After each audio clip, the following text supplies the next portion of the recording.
Hello student, स्वागत है आपका फिजिक्स विथ इलेक्ट्रॉनिक्स पाठशाला में। आज के इस लेक्चर में हम लोग स्पेक्ट्रोस्कोपी यूनिट फर्स्ट का एक नया टॉपिक पढ़ेंगे जिसका नाम है स्पेक्ट्रा ऑफ हाइड्रोजन एटम। ठीक, स्पेक्ट्रा ऑफ हाइड्रोजन एटम पढ़ेंगे। इससे पहले हम लोग इंट्रोडक्शन देख चुके हैं कि स्पेक्ट्रोस्कोपी होता क्या है, इसके अंदर कैसी स्टडी की जाती है, तथा उसके बाद हम लोग बोहर एटॉमिक मॉडल भी देख चुके हैं। ठीक, तो अगर आप बोहर एटॉमिक मॉडल नहीं देखे हैं तो सबसे पहले आप बोहर एटॉमिक मॉडल जाके देखिए, क्योंकि जो बोहर एटॉमिक मॉडल का रिजल्ट आया था उसी को यूज करके आज इस स्पेक्ट्रा को पढ़ा जाएगा। तो सबसे पहले आप बोहर एटॉमिक मॉडल को जाकर देखिए, उसी के रिजल्ट को हमको यूज करना है। ठीक, और जब बोहर एटॉमिक मॉडल हम लोग यूज किए थे तो हम लोग का एनर्जी का एक्सप्रेशन कुछ ऐसे मिला था।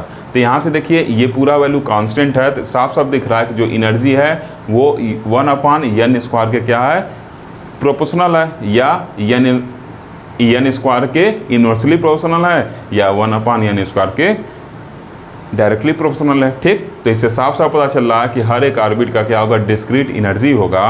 और इसको हम लोग लास्ट टर्म पे जब बोहर एटॉमिक मॉडल पढ़ रहे थे तो उसमें प्लॉट भी किए थे, एनर्जी लेवल डिस्क्रीट मिला था। और इस तरीके से हम लोग रदरफोर्ड एटॉमिक मॉडल की जो कमियां थी, रदरफोर्ड एटॉमिक मॉडल की कमियां क्या थी कि एनर्जी उसमें क्या होता था, कंटिन्यूस मिलता था, उसको हम लोग क्या किए, दूर किए। मतलब एनर्जी का जो रेडिएशन था उसमें कंटिन्यूस था, उसको दूर कर दिया गया। ठीक, और जब एनर्जी वहाँ कंटिन्यूसली रेडिएट हो रही थी, स्पेक्ट्रा भी कंटिन्यूस था। और वास्तव में एटम के केस में जो स्पेक्ट्रा होता है वो डिस्क्रीट होता है। तो इस वजह से बोहर ने क्या किया, एनर्जी लेवल को डिस्क्रीट वाला कॉन्सेप्ट लगा के बताया और कहा कि जब एनर्जी लेवल डिस्क्रीट हो गया तो अब आपका स्पेक्ट्रा भी क्या होगा, डिस्क्रीट होगा। क्लियर। तो इस तरीके से हम लोग लास्ट टर्म पे देख लिए कि बोहर साहब ने कैसे रदरफोर्ड एटॉमिक मॉडल की कमियों को दूर किया। ठीक, अब हम लोग स्पेक्ट्रा ऑफ हाइड्रोजन एटम पे आएंगे। तो देखिए स्पेक्ट्रा से आप परिचित है, क्या होगा जब लाइट जब ऐसे समझिए इलेक्ट्रॉन क्या होगा, हायर ऑर्बिट से लोअर ऑर्बिट जंप करेगा तो एक पर्टिकुलर फ्रीक्वेंसी का क्या करेगा, लाइट रेडिएट करेगा। ठीक, और जब लाइट रेडिएट करेगा तो उसी करस्पॉन्डिंग जो वेवलेंथ होगा वो हमको दिखेगा। ठीक, तो इसका मतलब क्या होगा, एक हमको लाइन स्पेक्ट्रम मिलेगा। और इसी के बारे में पढ़ना है। डिफरेंट ऑर्बिट से जब किसी फिक्स ऑर्बिट में कूदेगा तो क्या होगा, उसका डिफरेंट उसको नाम दिया जाएगा। और जो नाम होगा वो क्या होगा, ऐसे आप याद किए रहिएगा, लो BP। ठीक, लो BP। ठीक, लो मतलब ये जो यल है इसका मतलब क्या है, लाइमन, ये क्या है, बामर, ये क्या है, पासन, ये क्या है, ब्रैकेट, और ये क्या है, फुन। PF से स्टार्ट होता है, P से स्टार्ट होता है, लेकिन जो इसके बाद वाला वर्ड F है उसको हम लोग पढ़ते हैं, P क्या होता है, साइलेंट होता है। ठीक, तो ये 5 तरीके का हमको क्या मिलेगा, लाइन स्पेक्ट्रम हाइड्रोजन के केस में मिलेगा। इसी चीज़ को हमको क्या करना है, स्टडी करना है।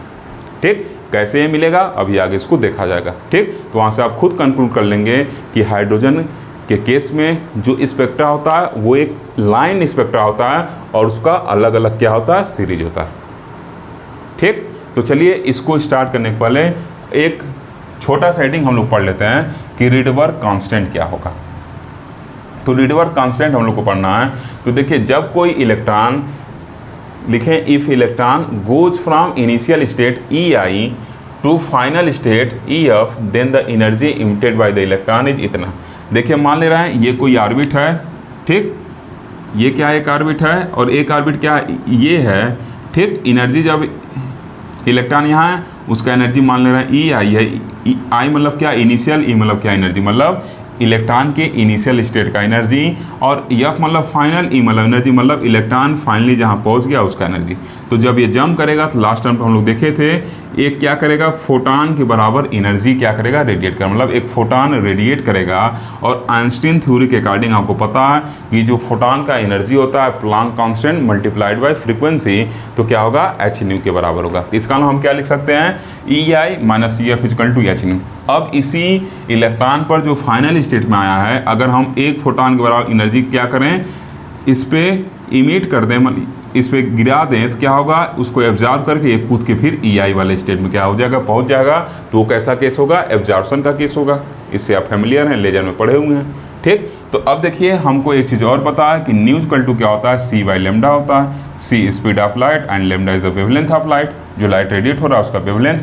ठीक, तो 1 बाई लेमडा इक्वल टू क्या लिख सकते हैं, 1 बाई लेमडा। अब इसके जगह अगर हम c बाई लेमडा रखें तो 1 बाई लेमडा क्या हो जाएगा, एच सी को इसके नीचे भेजना पड़ेगा, तो एच सी को क्या किया, इसके नीचे भेज दिए। ठीक, अब क्या होगा, 1 by lambda is equal to 1 by S C. अब देखिए लास्ट टर्म पे हम लोग हाइड्रोजन लाइक एटम के लिए एनर्जी का डेरिवेशन पाए थे, इसी डेरिवेशन को क्या करेंगे, यूज करेंगे यहाँ पे। ठीक, तो देखिए ई आई है, ठीक, तो जब ई आई रहेगा, ई एन है तो यहाँ एन यूज किए हैं, तो ई आई रहेगा तो यहाँ ई आई यूज करेंगे, और जब यहाँ ई एन था तो यहाँ क्या किए थे, एन यूज किए थे, तो अब यहाँ क्या यूज कर रहे हैं, हम ई आई यूज कर रहे हैं, तो इसको क्या कर देंगे, एन ना का के एन आई कर देंगे। ठीक, क्या हो जाएगा, एन आई स्क्वायर हो जाएगा। तो अब सिमिलरली अगर यहाँ पे एफ लिखें, ई एफ लिखें, तो यहाँ क्या करना पड़ेगा, एन एफ स्क्वायर करना पड़ेगा।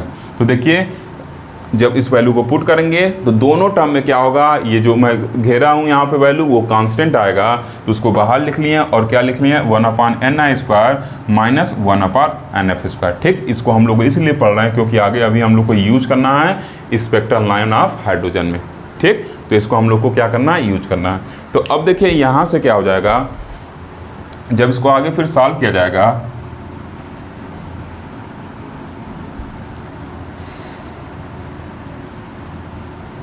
फिर जब इसको आगे सॉल्व करेंगे तो इसके नीचे जो लिखना है मैं ऊपर लिख रहा हूँ यहाँ पे, तो ये क्या हो जाएगा,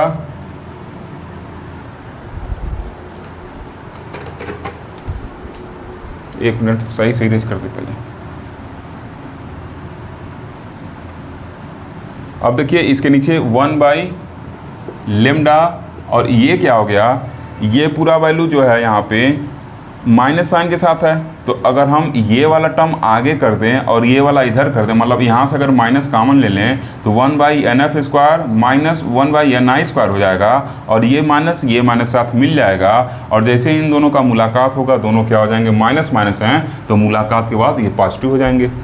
ठीक, तो यहाँ क्या हो जाएगा, जो इसका वैल्यू होगा m Z square E to the power 4, positive sign हो गया क्योंकि माइनस माइनस का मिलन हो रहा है यहाँ पे। अब देखिए यहाँ क्या है, एक एच यहाँ पे है, एच स्क्वायर यहाँ पे है, तो एच क्यूब हो गया, तो क्या हो जाएगा नीचे 8 एच क्यूब, और ये क्या हो गया, एप्सिलॉन नॉट स्क्वायर सी। ठीक, और यहाँ ब्रैकेट में क्या हो जाएगा, ब्रैकेट जो वैल्यू बचेगा 1/n F square minus 1/ni square. Clear, 1/nf square minus 1/ni square, और इसको हम ऐसे भी लिख सकते हैं 1 by lambda equal to R, और ये क्या हो जाएगा 1/n F square 1/ni square. ठीक, बता देंगे यहाँ पे आगे लिख देंगे,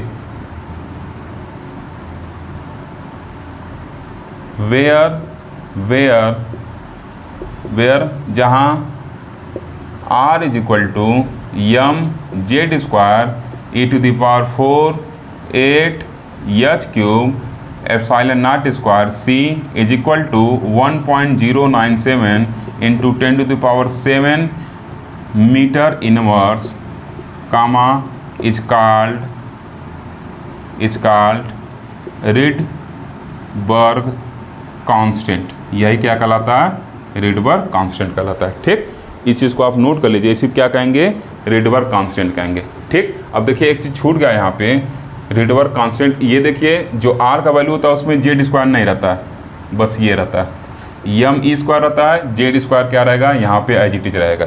ठीक, ये चीज़ ध्यान दीजिएगा, जेड स्क्वायर क्या रहेगा यहाँ पे एज इट इज रहेगा जैसे पहले था, r की वैल्यू बस क्या होगा, यम रहेगा ई टू द पावर 4 रहेगा 8 H cube epsilon naught square C रहेगा, जेड स्क्वायर यहाँ पर रहेगा। ठीक, ये हम लोग को क्या मिल गया, 1 by lambda equal to R Z square 1 by N F square minus 1 by N I square. ठीक, इसको जल्दी से नोट करिए, इसी को क्या कहते हैं, रिडबर्ग कांस्टेंट कहते हैं। ओके, अब देखिए आगे ये क्या हो गया, हाइड्रोजन लाइक एटम के लिए हम लिख रहे हैं। अब फॉर हाइड्रोजन एटम क्या होगा, for hydrogen atom,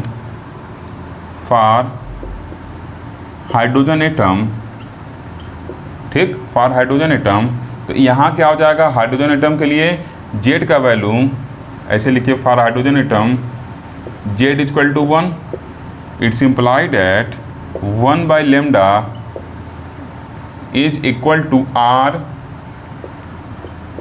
1 upon NF square minus 1 upon NI square. ये एक फार्मूला हम लोग को निकल के मिल गया। ठीक, अब देखिए ये R का वैल्यू आया क्या है, ये वैल्यू आया। ये कैसे आया है, इलेक्ट्रॉन का मास, इलेक्ट्रॉन के ऊपर charge, Planck constant value, epsilon not का वैल्यू और C का वैल्यू सब्स्टिट्यूट करके जब आप सॉल्व करेंगे तो ये वैल्यू आपको मिलेगा। ठीक, आप इसको कैलकुलेट भी कर सकते हैं, ये वैल्यू क्या होगा आपको मिलेगा। ओके, तो अब देखिए फॉर हाइड्रोजन एटम जो निकल रहा है एक्सप्रेशन, वो कुछ नीचे लिख दिए हैं, वो एक्सप्रेशन निकल कर आ रहा है। तो अब इसके बिहाफ पे हम लोग क्या करेंगे, डिफरेंट स्पेक्ट्रल लाइन को पढ़ेंगे in case of hydrogen atom. ठीक, सबसे पहले देखिए जिन यूनिवर्सिटी में ऑब्जेक्टिव एग्जाम है वहाँ उनके लिए ये भी पूछ सकता है वेव नंबर। लेमडा तो आप जान रहे हैं, ये क्या होता है, लेमडा वेवलेंथ है, लेकिन 1 by लेमडा जो होता है ये क्या होता है, वेव नंबर होता है। इसको क्या कहते हैं, वेव नंबर कहते हैं। वेव नंबर मतलब क्या, एक पर्टिकुलर लेंथ में कितना वेव कंप्लीट हो जा रहा है। जैसे इस चीज़ को समझ लीजिएगा, वैसे पीछे भी जरूर पढ़े होंगे इसको आप। मान लीजिए ये मैं मान ले रहा हूँ कि 1 मीटर का हमारा एरिया है, सॉरी 1 मीटर का क्या है, लेंथ है। ठीक, 1 मीटर का लेंथ है, इसमें कुछ ऐसे मैं वेव बना रहा हूँ। ठीक, अब देखिए वेव होता क्या है, इसको क्या कहते हैं, क्रेस्ट कहते हैं। तो क्रेस्ट से क्रेस्ट का दूरी या ट्रफ से ट्रफ का जो दूरी होता है उसी को हम क्या कहते हैं, वेव कहते हैं। ठीक, तो अगर देखा जाए तो कितना वेव इसमें कंप्लीट हो रहा है, यहाँ से यहाँ तक का भी दूरी ले सकते हैं। ठीक, तो एक वेव लेंथ ये कंप्लीट हो रहा है और एक वेव लेंथ क्या हो जा रहा है, यहाँ से यहाँ कंप्लीट हो रहा है, और एक आप देखेंगे तो लेमडा यहाँ से कंप्लीट हो रहा है। मतलब यहाँ जो क्या है वेव नंबर है वो 3 वेव नंबर है यूनिट मीटर में। मतलब 1 मीटर में क्या हो रहा है, टोटल 3 वेव कंप्लीट हो जा रहा है, टोटल 3 लेमडा आ रहा है। इसका मतलब जो वेव नंबर होगा इस रेंज का वो क्या होगा, 3 होगा। इस तरह मतलब 1 by जो लेमडा है वो क्या होता है, वेव नंबर होता है। और जो इसका यूनिट होता है वो क्या होता है, अगर मीटर में है तो क्या कह देंगे, इसको मीटर इनवर्स कहते हैं। ठीक, यही वेव नंबर है, 1 मीटर में कितने नंबर ऑफ वेव्स कंप्लीट हो जा रहे हैं। ठीक, तो यहाँ से यहाँ तक कोई वेव नंबर कह सकते हैं, या यहाँ से यहाँ तक को भी हम क्या कहेंगे, वेव नंबर कह सकते हैं। मतलब वेव कहते हैं, वेव नंबर नहीं, इसको क्या कहते हैं, वेवलेंथ कहते हैं। क्रेस्ट से क्रेस्ट का या श्रिंग से श्रिंग की दूरी को कहते हैं। ठीक, सिंपली आप ये समझिए, यहाँ से एक मैक्सिमा और एक मिनिमा को कंप्लीट ऐसे समझिए। इसी फिगर को मैं बनाता हूँ दोबारा। कई बार कंपटीशन एग्जाम में छोटे छोटे क्वेश्चन पूछे जाते हैं और गलत हो जाते हैं कॉन्सेप्ट न क्लियर रहने की वजह से।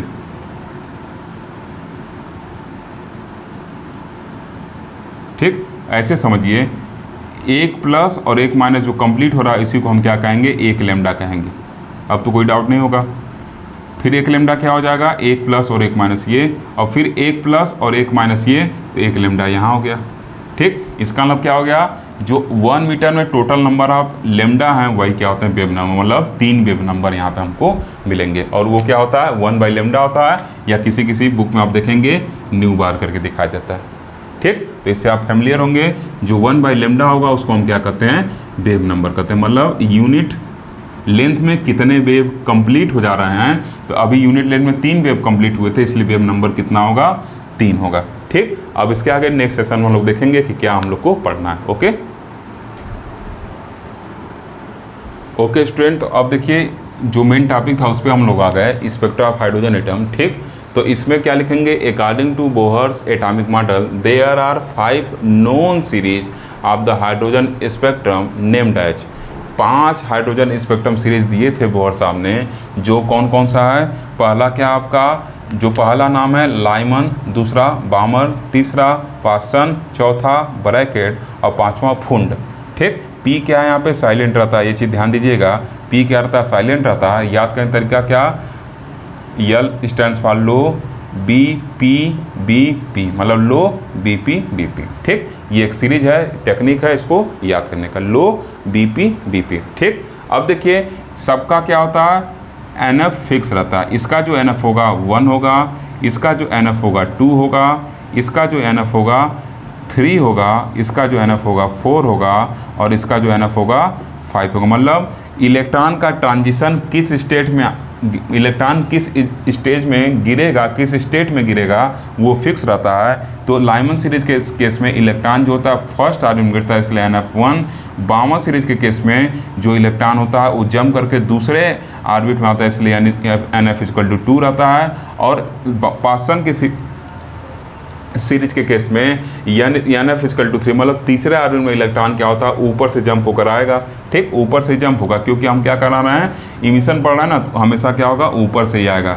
ठीक, तो NF=3 और ये NF=4 किसके लिए होगा, ब्रैकेट के लिए, और NF=5 फुंड के लिए होगा। ठीक, इसका मतलब इसमें इलेक्ट्रॉन का ट्रांजिशन कहाँ से कहाँ हो सकता है, ऊपर से नीचे इलेक्ट्रॉन ट्रांजिशन करना, इमिशन पढ़ना है। तो Ni का वैल्यू क्या हो सकता है, 2 हो सकता है, 3 हो सकता है, 4 हो सकता है, 5 हो सकता है, एंड सो ऑन। अब इसमें देखिए ऊपर से नीचे कराना है, तो NF का वैल्यू 2 है, तो अब यहाँ Ni का वैल्यू 2 से नहीं स्टार्ट होगा, किससे, 2 के ऊपर वाले से, क्योंकि ऊपर से नीचे आएगा तभी ना एनर्जी रेडिएट होगा।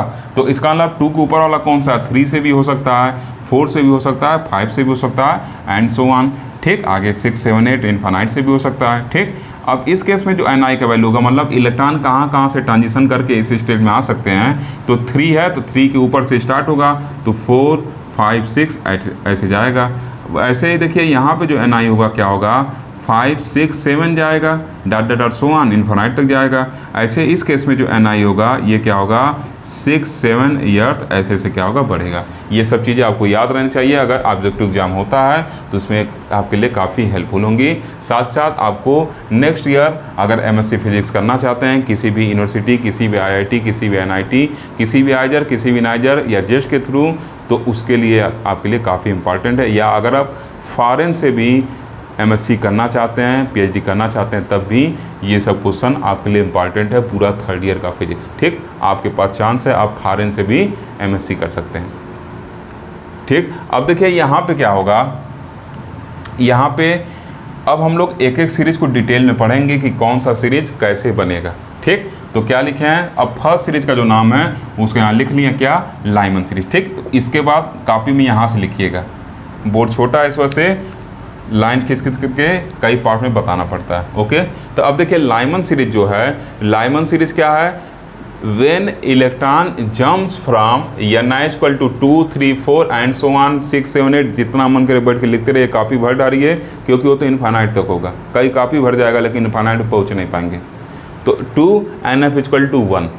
ठीक, मतलब ऐसे डाट डाट करके दिखा देंगे, 2 NF=1, मतलब दूसरे स्टेट से, तीसरे स्टेट से, चौथे स्टेट से, 5वें स्टेट से जब इलेक्ट्रॉन क्या होगा, जंप करके पहले स्टेट में आएगा, तो वो जो ट्रांजिशन होगा वो लाइमन सीरीज के ट्रांजिशन वाले कैटेगरी में जाएगा। मतलब उस ट्रांजिशन को हम क्या कहेंगे, लाइमन सीरीज कहेंगे, और ये जो स्पेक्ट्रम मिलेगा लाइमन स्पेक्ट्रम होगा। ठीक, और किस केस में मिला, हाइड्रोजन के लिए, तो इसलिए हाइड्रोजन स्पेक्ट्रम का ये लाइमन सीरीज होगा। ठीक, और फिर क्या लिखेंगे, the spectral series so obtain, अतः जो स्पेक्ट्रम सीरीज हमको ऑब्टेन होगा इस कॉल्ड लाइमन सीरीज, वो क्या कहलाएगा, लाइमन सीरीज कहलाएगा। और हमको ये भी इंफॉर्मेशन है, वी नो दैट, हम जानते हैं, अभी पीछे हम लोग रिडबर्ग कॉन्स्टेंट वाला जब कॉन्सेप्ट सॉल्व किए तो उसमें देखे थे क्या कि 1/λ=R 1 divided by NF² minus Ni² होता है। ठीक, तो फॉर लाइमन सीरीज NF क्या हो गया, फिक्स हो गया, हर एक सीरीज के लिए NF का वैल्यू क्या है, फिक्स है। तो लाइमन सीरीज के लिए NF का वैल्यू क्या होगा, 1 होगा, इसका हम यहाँ 1 लिख देंगे। अब ट्रांजिशन कराएंगे और देखेंगे कि इसका वेवलेंथ का लिमिट क्या है, उस पर चला जाएगा। तो इसके आगे चीज़ें नेक्स्ट सेशन में हम लोग देखेंगे। ओके स्टूडेंट, तो लास्ट सेशन में हम लोग यहाँ तक लिखे थे।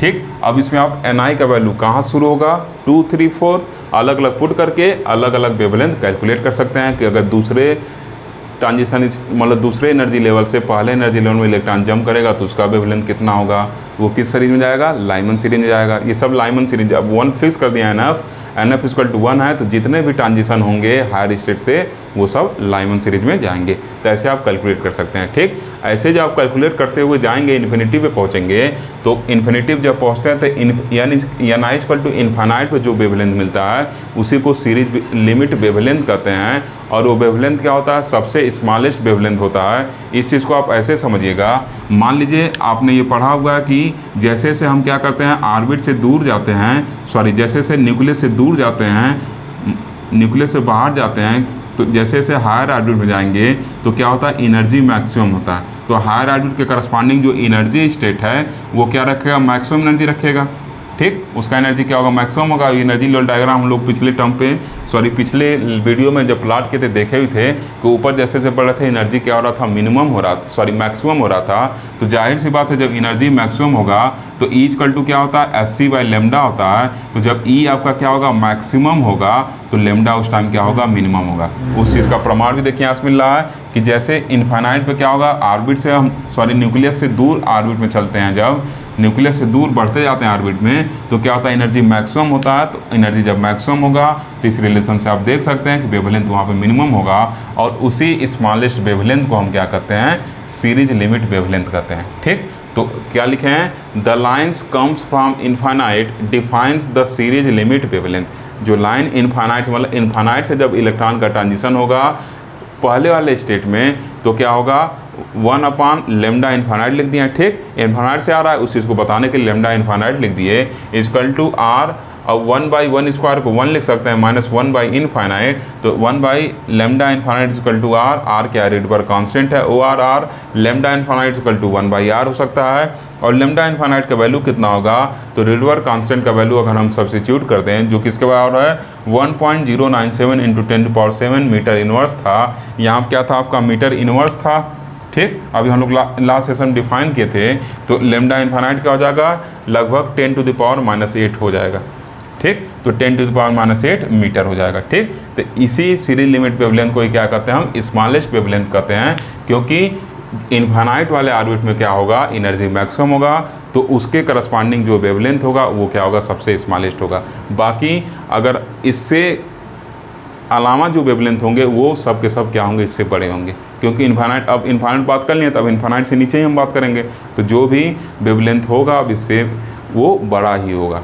ठीक, तो क्या होगा, लिख देंगे कि this is the smallest wavelength of Lyman series which is called series limit wavelength, जिसको क्या कहेंगे, सीरीज लिमिट वेवलेंथ कहेंगे।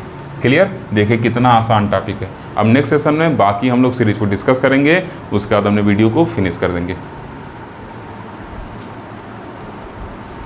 ओके स्टूडेंट, तो अब देखिए सेकंड सीरीज हम देखेंगे, बामर सीरीज। तो क्या लिखेंगे, when electron jumps from Ni equal to 3, 4, 5 to NF equal to 2 then the spectral line is called Balmer series. तो ऐसे स्पेक्ट्रल लाइन क्या होंगे, जब इलेक्ट्रॉन का ट्रांजिशन चौथे, पाँचवें, छठवें और उससे ऊपर जब बढ़ते जाइए वहाँ से NF इक्वल टू जब इलेक्ट्रॉन का ट्रांजिशन 3, 4, 5 मतलब तीसरे, चौथे, पाँचवें से NF इक्वल टू 2 में होगा, दूसरे स्टेट में होगा, तो क्या होगा, उसको हम क्या कहेंगे, बामर सीरीज कहेंगे। ठीक, और उसको कैसे दिया जाएगा, तो बामर सीरीज लिखेंगे 1/λ इक्वल टू R 1/, अब देखिए NF का वैल्यू क्या फिक्स है, 2 है, तो 2 का स्क्वायर हो जाएगा -1/Ni²। ठीक, अब इस केस में सीरीज लिमिट वेवलेंथ क्या होगा, ये ऑब्जेक्टिव क्वेश्चन के लिए सब सीरीज लिमिट वेवलेंथ इंपॉर्टेंट है, इस वजह से लिखवा रहे हैं। पूछता है ऐसे कि स्मॉलेस्ट वेवलेंथ क्या होगा, बामर सीरीज केस में स्मॉलेस्ट वेवलेंथ क्या होगा, पार्सन सीरीज केस में, ऐसे ऑब्जेक्टिव क्वेश्चन में पूछता है। ठीक, तो ये वैल्यू सब आपको याद रहनी चाहिए, नहीं भी याद है तो यहाँ से ये फार्मूला अगर याद है तो आप डायरेक्ट निकाल सकते हैं। ठीक, तो लिखें द सीरीज लिमिट वेवलेंथ, मतलब इस सीरीज का लिमिटेड वेवलेंथ क्या होगा, लिमिटेड मतलब उसके आगे अब हम नहीं जा सकते, मतलब सबसे स्मॉलेस्ट वही है, अब उससे स्मॉल नहीं हो सकता है। ठीक, तो वो हम लोग का लिमिट है, इसलिए उसको सीरीज लिमिट वेवलेंथ कहते हैं या उसी को स्मॉलेस्ट वेवलेंथ भी कहेंगे। ठीक, स्मॉलेस्ट मतलब सबसे छोटा, उससे छोटा पॉसिबल नहीं है। ठीक, तो क्या हो जाएगा, the series limit wavelength of this series is 1/λ infinite equal to R, ये वैल्यू देखिए 1/4 हो जाएगा। Ni इक्वल टू क्या पुट किए, इन्फाइनाइट पुट किए हैं, तो 1/λ इन्फाइनाइट इक्वल टू R/4, तो क्या हो जाएगा, λ infinite equal to 4/R, R का वैल्यू पुट करके एग्जैक्ट इसका आप वैल्यू निकाल सकते हैं। ठीक, निकाल लीजिएगा, जो भी वैल्यू आएगा मीटर में आएगा, क्योंकि R का यूनिट मीटर इनवर्स है, तो ऊपर जाएगा तो मीटर हो जाएगा। ठीक, this is the smallest wavelength of बामर series, और यही क्या होता है, स्मॉलेस्ट वेवलेंथ होता है बामर सीरीज का। ठीक, इससे छोटा वेवलेंथ पॉसिबल नहीं है, मतलब यही क्या होगा, सबसे हाईएस्ट एनर्जी वाला स्पेक्ट्रल लाइन होगा, इससे हाईएस्ट एनर्जी वाला स्पेक्ट्रल लाइन पॉसिबल नहीं है, और सबसे स्मॉलेस्ट वेवलेंथ वाला ये क्या है आपका स्पेक्ट्रल लाइन है, इससे स्मॉलेस्ट वेवलेंथ नहीं पॉसिबल है, क्योंकि जब E हाई होता है तभी लेमडा स्मॉल होता है। अब देखिए पासन सीरीज क्या होगा, पासन सीरीज को डिफाइन कर सकते हैं कि when electron jumps from Ni equal to 4 5 6 7 to NF equal to 3 then the spectral series is called Paschen series. जब क्या हो रहा है, इलेक्ट्रॉन आपका Ni इक्वल टू 4 5 मतलब चौथे पाँचवें छठवें से NF इक्वल टू 3 में जंप कर रहा है, तो वो सीरीज क्या कहलाएगी, पासन सीरीज कहलाएगी। और पासन सीरीज के लिए क्या लिख सकते हैं, फॉर पासन सीरीज 1/λ इक्वल टू r, इतना ये लिख सकते हैं। ठीक, अब इस केस में भी लिख सकते हैं, इसके नीचे जो लिखना मैं यहाँ लिख रहा हूँ,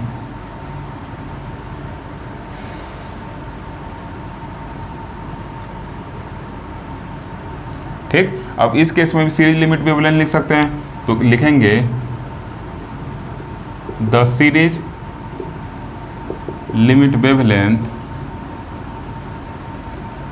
इज, इसमें सीरीज लिमिट वेवलेंथ क्या हो जाएगा, तो क्या हो जाएगा, Ni equal to infinite put कर देंगे। ठीक, तो 1/λ इन्फानाइट r, और यहाँ क्या हो जाएगा 1/3 का स्क्वायर, तो क्या हो जाएगा 9 हो जाएगा, माइनस 1/∞। ठीक, तो ये देखिए 1/∞ 0 होता है, तो क्या हो जाएगा r/9।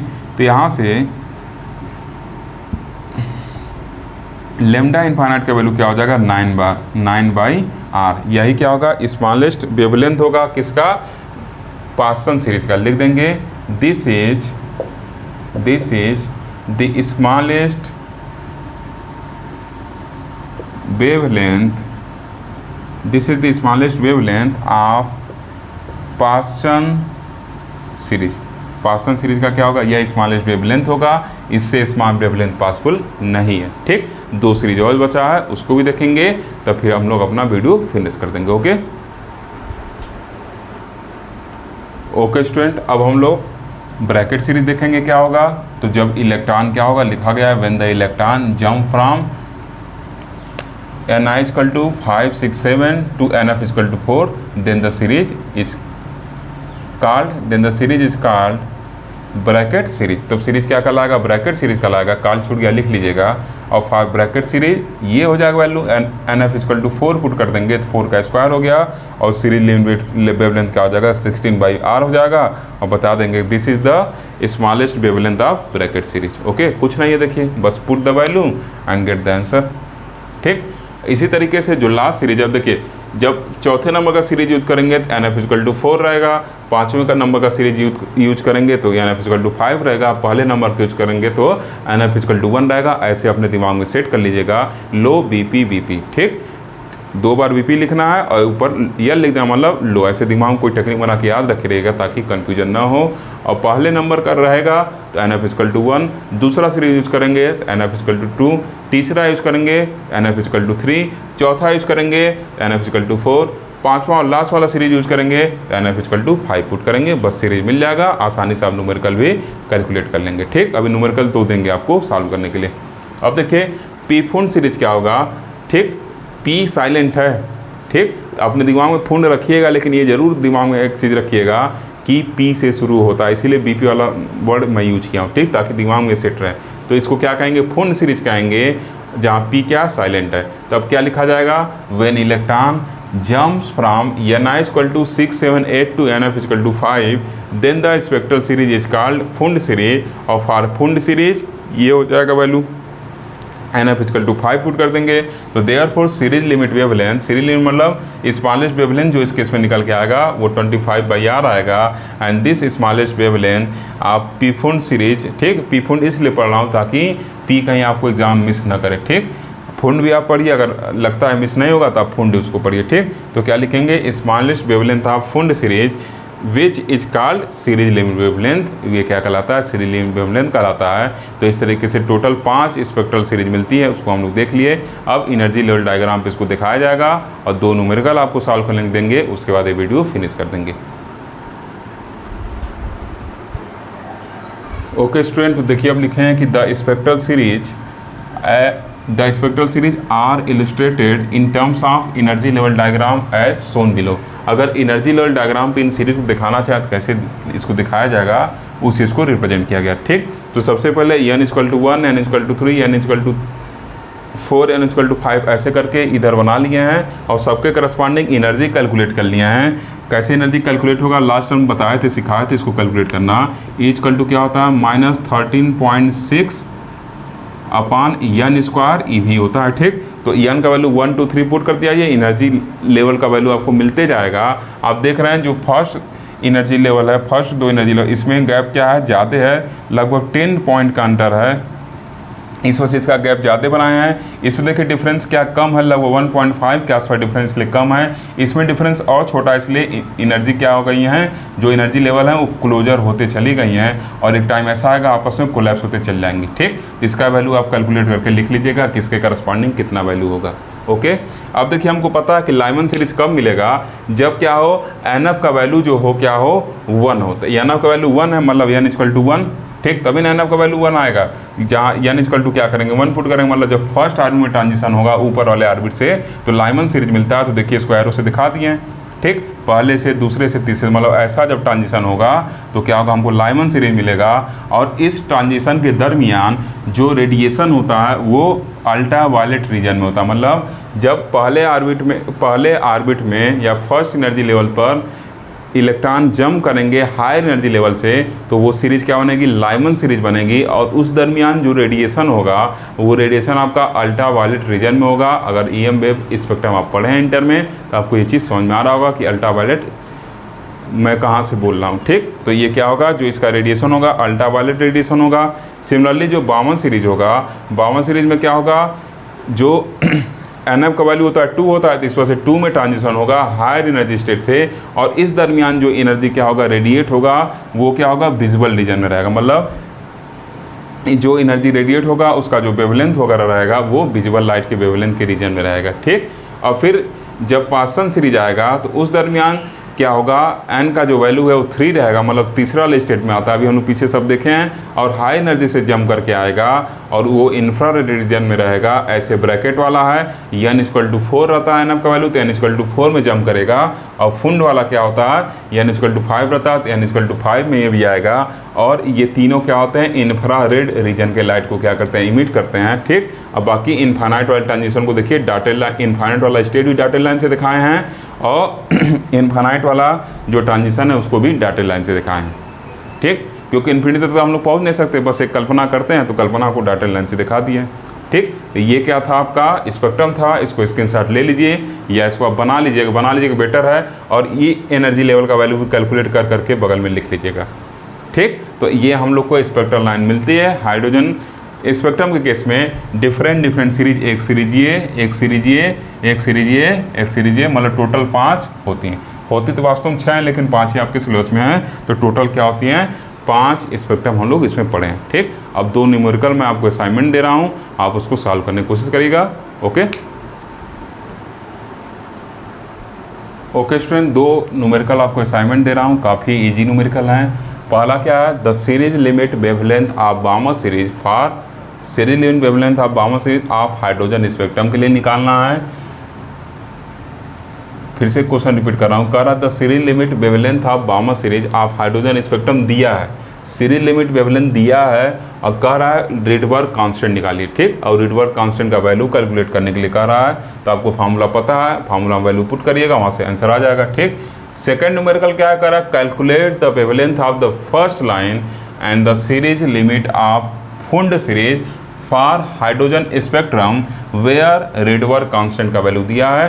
तो यहाँ से क्या होगा, ये मीटर इनवर्स होता है, इसको आप जो फार्मूला बताया गया उसमें पुट करके सॉल्व करेगा, निश्चित रूप से आप सॉल्व कर ले जाएंगे। इसी वजह से मैं इसको सॉल्व नहीं करा रहा हूँ। ठीक, काफ़ी आसान न्यूमेरिकल हैं और कभी कभी एग्जाम में पूछ दिए जाते हैं। ठीक, अब देखिए यहाँ तो हाइड्रोजन स्पेक्ट्रम दिया ना, कोई हाइड्रोजन लाइक एटम अगर दे देगा तब कैसे जो फार्मूला हम लोग पढ़े उसको अप्लाई करेंगे। तो आप देखिए तो क्या था, RZ² और यहाँ क्या था 1/NF² माइनस 1/Ni²। तो देखिए अगर हाइड्रोजन लाइक एटम देगा तो वहाँ पे एटॉमिक नंबर पुट करना पड़ेगा, जैसे He+ दे दिया, this is hydrogen like atom, कैसे होता है लास्ट टाइम मैं बताया था इसको। ठीक, या Li++ दे दिया, this is also hydrogen like atom. इस केस में Z का वैल्यू क्या करेंगे, 2 पुट करेंगे तब जाके फार्मूला निकलेगा, और इस केस में Z = 3 पुट करेंगे तब जाके फार्मूला बनेगा।